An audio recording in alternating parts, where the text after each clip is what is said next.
Welcome back to Building Character, where we figure out how to play as your favorite fictional characters in Dungeons & Dragons. Join the Patreon to vote for Baymax or Elsa, and like and subscribe for less intrusive friends next time you play. Maybe. Today we're building Klaus Hargreaves in a 7-way tie for the saddest of the kids from the Umbrella Academy. But in a way, he's actually 2 of the 7, so cumulatively definitely the saddest. 2 can be as bad as 1. It's the loneliest number since the number 1. Let's start off with our goals for this build. First, we need to run a seance, whether we want to or not. Next, we need to be so deeply tormented that we're basically immune to torture. Finally, we'll manifest some ghosts. You didn't take combat training as seriously as your siblings. Hopefully the ghosts you summon can fight for you. For stats, we'll be using the standard point array from the player's handbook. Roll for stats if you want, just keep your multi-classing minimums in mind. Charisma will be number 1. You're a lovable liar with undead at your beck and call. That's every charisma skill. Oh, and you're a good dancer. There's performance. Constitution next. Intense interrogations aren't all that hard on you. Something else is hard on you during intense interrogations. Wisdom after that. If pain resistance isn't Constitution, it's willpower. That would be wisdom. Followed up with intelligence. You're great at history checks, though as a time-traveling ghost whisperer, that's not really because of anything you did. Dexterity is a bit low. You're partying a little too hard to keep your balance most of the time, and will dump strength. Hangovers don't help you lift things. If you were born in 1989, you're a human, but you're also like weird. So custom lineage will let us grab a feat like skill expert to learn an extra skill like medicine. You get +1 to an ability score like charisma, and expertise in a skill, doubling your proficiency bonus with it. We'll go for history since we're not going to be able to invest in intelligence all that much. Bump your charisma with your 2 free points. Take sleight of hand for your skill of choice and the noble background for history and persuasion. Just because your adopted dad locked you in a mausoleum overnight doesn't mean he wasn't loaded. And you can use the retainers feature for 3 commoner assistants: robot mom, monkey butler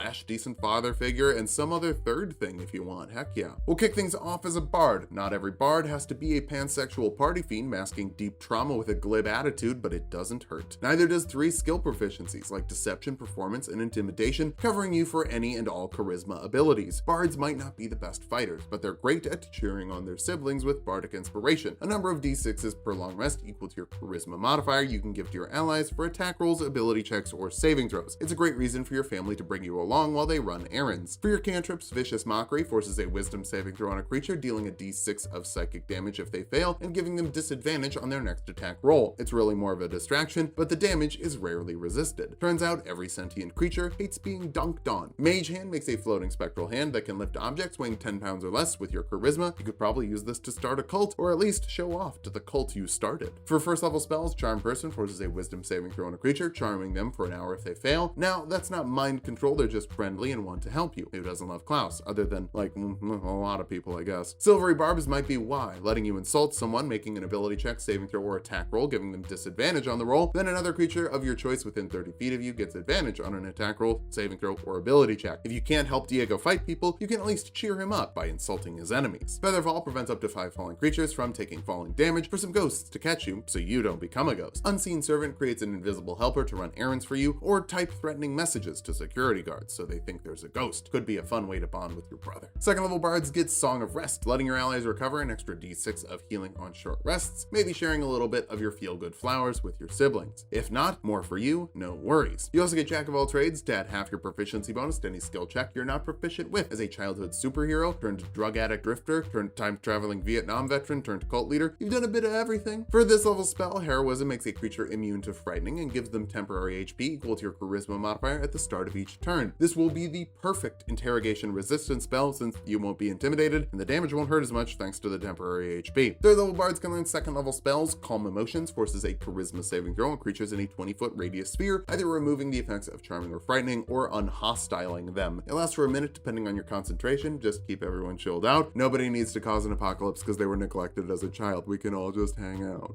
You also get expertise in 2 more skills. Deception and Persuasion are probably the most frequent used charisma skills, especially for everyone's favorite scumbag Chaos Boy with a heart of gold. And speaking of chaos, there's no more chaotic bardic subclass than the College of Spirits. Tales from Beyond lets you roll a bardic inspiration die as a bonus action for some random effects that you then give to another creature or yourself. With a 1, you get a ghost telling you a tale of a clever animal, letting the beneficiary add a bardic inspiration die to any intelligence, wisdom, or charisma check for the next 10 minutes. With a 2, it's a tale of a renowned duelist, letting them make a melee spell attack that deals 2 bardic inspiration die plus your charisma modifier. A 3 gives you a tale of beloved friends, giving a creature temporary HP equal to your bardic inspiration die plus your charisma modifier. A 4 gives you a Tail of the Runaway, letting you teleport up to 30 feet away with a number of creatures equal to your charisma modifier. A 5 is the Tail of an Avenger, dealing force damage equal to your bardic inspiration die when your target is hit for a minute. And a 6 is the Tail of the Traveler, giving them temporary HP equal to your bardic inspiration die plus your bard level, and while they have that extra HP, they also get +1 AC and move 10 feet faster. Not sure which ghost is going to help you day to day. Klaus really doesn't get to choose, but for now, it can be one of those 6, since you can roll on D6 at the moment with your bardic inspiration die. 4th level bards get an ability score improvement, cap off your charisma for maximum spell saves and inspiration die. For this level spell, locate object lets you find an object of vague type or a specific object. You know where it is within 1,000 feet of you, and if it's moving, what direction it's moving in, so even if you miss things every now and then, Ben will keep an eye out for the important stuff. 5th level bards get a font of inspiration, letting you recover inspiration die on short rests, and they bump up to a D8. I'm not sure if you get a lot of short rests for passing out or sporadic long rests where you sleep for days at a time. Bit of both probably. That D8 inspiration die also means 2 more potential ghost helpers. On a 7, the Tail of the Beguiler forces a wisdom saving throw on a creature. On a failure, they take 2 rolls of your bardic inspiration die and psychic damage, and they're incapacitated until the end of your next turn. On an 8, the Tail of the Phantom makes your target invisible for 1 turn, and when it hits a creature, it deals necrotic damage equal to your bardic inspiration die and frightens the creature that they hit. That one gets a little confusing. This is also where we get the most important Klaus spell though. Fireball! Speak with Dead. It's not Fireball, it's Speak with Dead. That lets you speak to a corpse, asking it 5 questions. Do not open with how are you? That counts, even if it's polite.